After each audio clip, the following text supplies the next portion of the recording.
So, why do you want to come to our college? You tell me. Why should I go to your college? My Instagram feed was really drying up lately, and I just think it could use a little bit of NY on it. Why do you want to study medicine?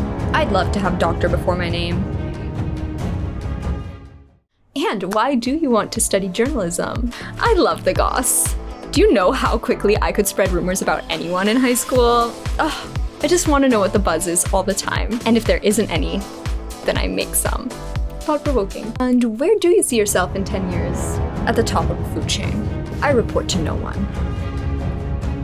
And what's your biggest weakness? Chanakya said, never show your enemies your weakness.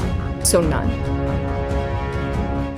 And where do you see yourself in 10 years? So I'm definitely gonna be like at least Kendall Jenner level of fame, and I think I'll win like a Pulitzer for like my Instagram reels.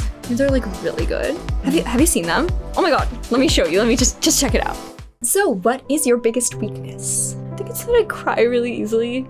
Sometimes when I get a rude comment, it like really hurts my feelings. And I just can't hold back, you know, it's just really hard. Like my life is so much struggle, like so hard. Hello, and welcome back to another episode of your friendly neighborhood college counselor, where we simplify college admissions for you. At this stage, many of you have already submitted your applications and are eagerly awaiting a response. But the war is not quite over yet, and you still have chances to prove yourself, your valuable contributions to the colleges of your dreams. How, might you ask? The college admissions interview. In today's episode, we will cover the ins and outs of the alumni college interview. Who is interviewing you? Why does it exist?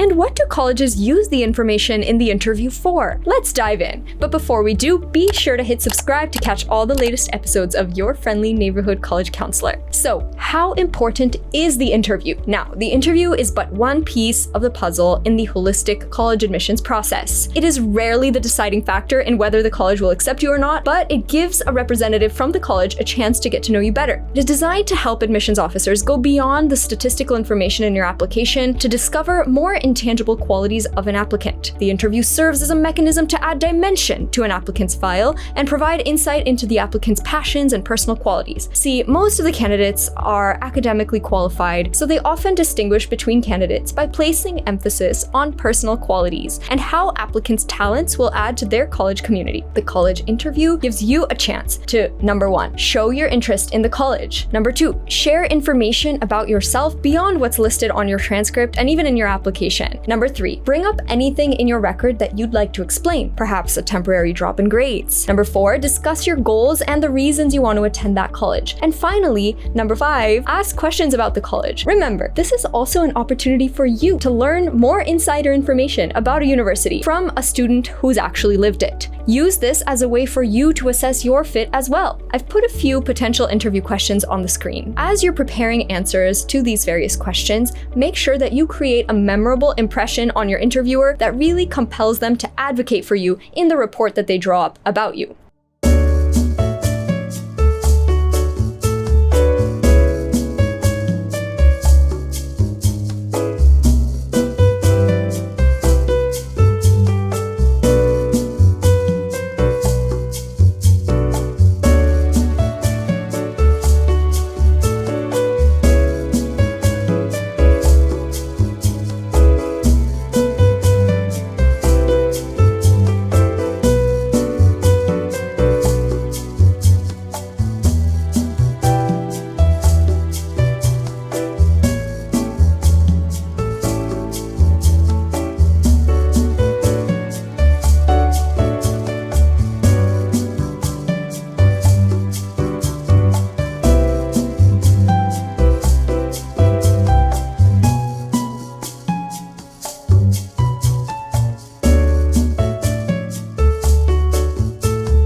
So how do you ace the college interview? Prepare your crisp elevator pitch or introduction that gives the interviewer interesting tidbits for them to follow up on later in the conversation. Your interviewer will most likely ask you to introduce yourself right at the beginning. Don't miss out on the opportunity to pitch your human brand and give that crisp elevator pitch so that they can follow up on various things that you say later in the conversation. Research your interviewer beforehand. You will likely receive some information before the interview, so you can look them up and find ways to connect with them on a personal level. Every question they ask you, you should answer in the form of MAL. Motivation, action, learning. Always start with your why and talk about your experiences and activities in the form of a story and a narrative. Do keep the interview more conversational. This does not need to be an FBI interrogation session. As you are giving your answers, feel free to chime in with some of your own questions and do display a sincere, genuine curiosity to get to know your interviewer better. This will also help build a powerful personal connect with them and is sure to win them over. Remember that every interaction with a college rep is a sales exercise. You must market yourself as the most unique, promising, and relevant candidate for the needs and priorities of the institution. This starts with understanding your audience deeply and doing your research beforehand. But my question is always, what on earth do you wear? You should dress business casual. Just because it's a conversation, it doesn't mean that you don't present a nice, clean, put together version of yourself. If it's a Zoom call, ensure that there's minimal disturbance or background noise or distractions in the background. And if at all possible, do try and strive for an in-person interaction, although sometimes you may not have this choice. Many students and their parents sometimes get excited when they hear from an alumni interviewer. They think, and not unreasonably, that it is an indication that the college is strongly considering their candidacy. Of course, why else would they take out time to sit down with you? But that's not always how alumni interviews at America's elite universities go. Instead, colleges really try to interview as many applicants as possible. It doesn't have that much to do with the strength or weakness of your candidacy. A student with no chance of earning an admission has just a good chance of getting an interview as a student with an excellent opportunity to get in. Think about it. The key purpose of the alumni interview is also for a college to make their alums feel like they're still involved in the ongoings of a school. And why? Of course, a more actively engaged alumni base is more inclined to donate money to their alma mater. Avoid this mistake that almost every student makes in their college interview. Now, the interview is almost over, it's the end, you're probably feeling really good, the conversation went great, and you really connected on a lot of different topics. You're ready to go. But wait, don't sign off just yet. So many students miss this important opportunity at the end. Typically, your interviewer will always offer you the chance to ask some questions for them. Always have 2 to 3 specific questions to ask them about their personal college experience. These should not be questions about the college that you can go online and just Google, but really dig into something that only they could really share about the university. Potential questions you can ask them include how they feel their college experience transformed them, or perhaps something that they wish they had known before they started. Now that we've discussed what the interview is all about, how are you being assessed during the interview? Here is the rating scale that is used by Middlebury College and is likely a similar evaluation rubric for other top colleges. 7 is the highest score. This means that you had a truly exceptional interview and a student would be a tip-top contributor to a campus. Only one of a handful of students each year who are especially compelling personally and intellectually and could really shape this community in exceptional ways. Someone who stands head and shoulders above the rest. 6. Excellent interview.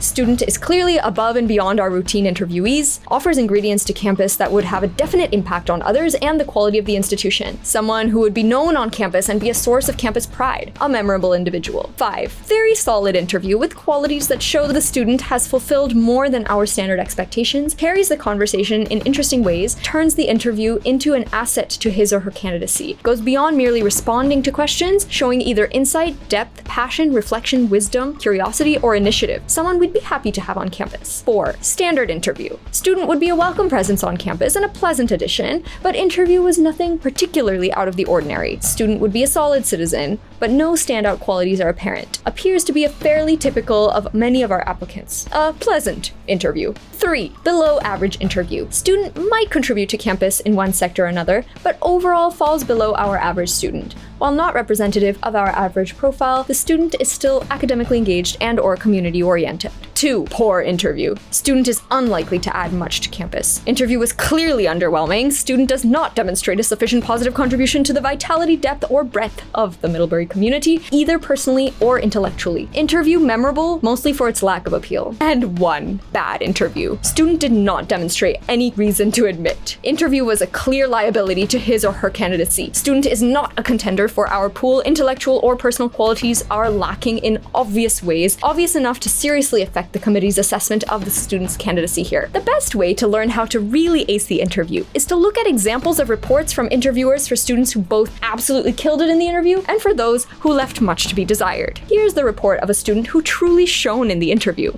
Academic qualities. I have always seen this student's name on the High Honors list, Student of the Month, Billboard, and School Awards lists. Until I met her, I did not know whether she was just a young woman who studied a lot and did well, or a young woman with passion for learning. At one point, she was speaking highly of the incredibly challenging and rigorous math program in our local high school, and I asked her if math was an area of interest she would pursue in college. She indicated that she would probably not be taking any math in the future, but she was just impressed by the intellectual challenge and the opportunity to develop a strong background in any subject. She is definitely creative in that she made sure to take advantage of all the opportunities a small school could offer, while reaching out to the larger world through work in the inner city. She spent 3 weeks last summer performing throughout Europe with a traveling musical group composed of students from all over the US. Anywhere you go in this town, you see and hear about Susie. I felt fortunate to interview her, so as to have the opportunity to meet and get to know her. In speaking with her, it seems she has actively participated in everything this small town has to offer. She has been active on student council, participated in every play the schools have put on in the past 6 or 7 years, has played sports,